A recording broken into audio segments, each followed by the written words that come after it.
గాజాలో humanitarian crisis ఇంకా continue అవుతుంది. లక్షల మంది ప్రజలు ఇల్లు లేకుండా, ఫుడ్ లేదు, క్లీన్ వాటర్ లేదు, మెడిసిన్ లేదు. యునైటెడ్ నేషన్స్ చెప్పింది ఇమ్మీడియట్ సీజ్ ఫైర్ అవసరం అని. వెస్ట్ బ్యాంక్లో కూడా టెన్షన్స్ ఫుల్ హైగా ఉన్నాయి. Settler attacks, checkpoints, army raids ప్రతిరోజు జరుగుతున్నాయి. ప్యాలెస్టీనియన్స్కి డైలీ లైఫ్లో సివియర్ రెస్ట్రిక్షన్స్ ఉంటున్నాయి.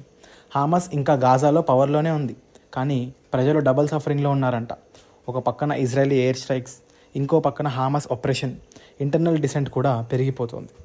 2 స్టేట్ సొల్యూషన్ అంటే ఇజ్రాయెల్కి ఒక రాష్ట్రం, ప్యాలెస్టీన్కి ఒక రాష్ట్రం లాంగ్ బ్యాక్ నుంచి ప్రపోజ్ చేస్తున్నారు. కానీ settlements, Jerusalem status, refugee return rights అని ఇష్యూస్ ఇంకా అన్రిజాల్వ్డ్గానే ఉన్నాయి. ఇజ్రాయెల్కి సెల్ఫ్ డిఫెన్స్ రైట్ ఉంది, కానీ సివిలియన్ హామ్ తగ్గించడం మరియు పీస్ టాక్స్ రివైవ్ చేయడం ఇంపార్టెంట్ అని స్ట్రెస్ చేశారు. కానీ రియాలిటీలో పీస్ ఇంకా డిస్టెంట్ డ్రీమ్ లాగే ఉంది. ఈ కాన్ఫ్లిక్ట్ ఎండ్ అవ్వాలంటే పొలిటికల్ విల్తో పాటు మ్యూచువల్ రెస్పెక్ట్, జస్టిస్, ఎంపతి ఉండాలి. లేకపోతే సైకిల్ కంటిన్యూ అవుతుందని మనం అందరం అర్థం చేసుకోవాలి. ఇప్పటి వరకు మన సిరీస్లో ఇజ్రాయెల్ ప్యాలెస్టీన్ కాన్ఫ్లిక్ట్ ఎలా స్టార్ట్ అయిందో, ఎలా ఎవాల్వ్ అయిందో, ఇంకా ఇప్పుడు ఎలా ఉందో అన్ని క్లారిటీగా తెలుసుకున్నామని వీఆర్ హోపింగ్.